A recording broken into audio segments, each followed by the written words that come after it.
మా బావకి ఎర్రకోక్ అంటే చాలా ఇష్టం. బావకి ఇష్టం కదా అని ఓ రోజు ఎర్రకోక్ కట్టుకుని తోటలోకి వెళ్ళాను. బావ తోటలో నా కోసం ఎదురు చూస్తున్నాడు. ఎర్రకోకలో నన్ను చూడగానే బావ కళ్ళు జిగేలుమన్నాయి. బావని చూడగానే నా ఒళ్ళు జిల్లుమంది. అటుపక్క బావ, ఇటుపక్క నేను. మధ్యలో సర్రని శబ్దం అయింది. బుస్సుని పాము పడగెత్తింది. కళ్ళు రెండు గట్టిగా మూసుకున్నాను. ఆ తర్వాత పాము ఏం చేసిందే మళ్ళీ చెరచెర పాకింది. గజగజ వణికాను. కాలికి తగిలింది. గడగడలాడాను. పైకొచ్చింది. బిత్తరపోయాను. కితకితలెట్టింది. ఇకమక పడ్డాను. తోపుదిలేసి పరిగెత్తాను. తోటదిలేసి రూటెక్కాను. చెట్టెక్కాను. పుట్టెక్కాను. గట్టెక్కాను. మిట్టెక్కాను. ఎక్కడికంటే ఎక్కడికొచ్చే కాలు ఏలు చుట్టేసింది.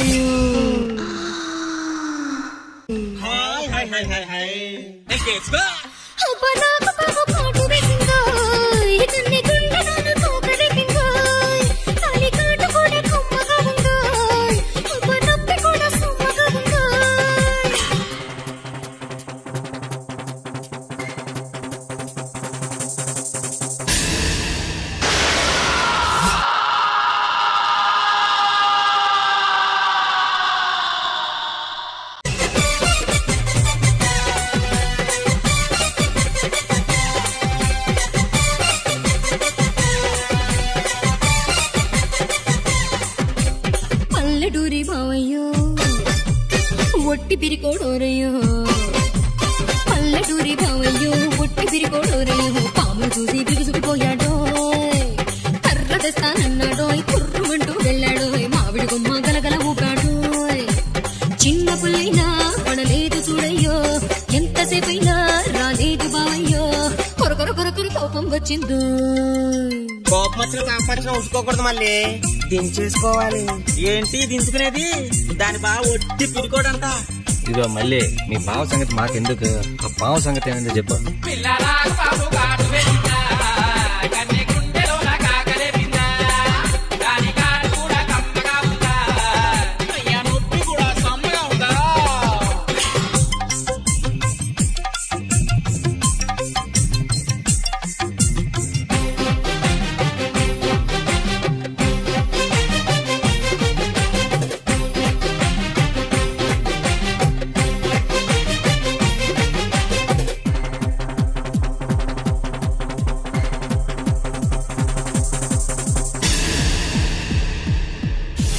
రాజమండ్రి సెంటర్లో పుష్కరాల జాతరలో. ఆ రాజమండ్రి సెంటర్లో పుష్కరాల జాతరలో పావలు చూసి ఒలవలలాడాను. మాయదారి బావయ్యో మర్చిపోలేదోరయో. సెంటకు వచ్చి కిలగిల నవ్వాడో. సంచిలో నుంచి ఓ పాము తీసాడో. రూటు వాయించి ఆడించి చూపాడో.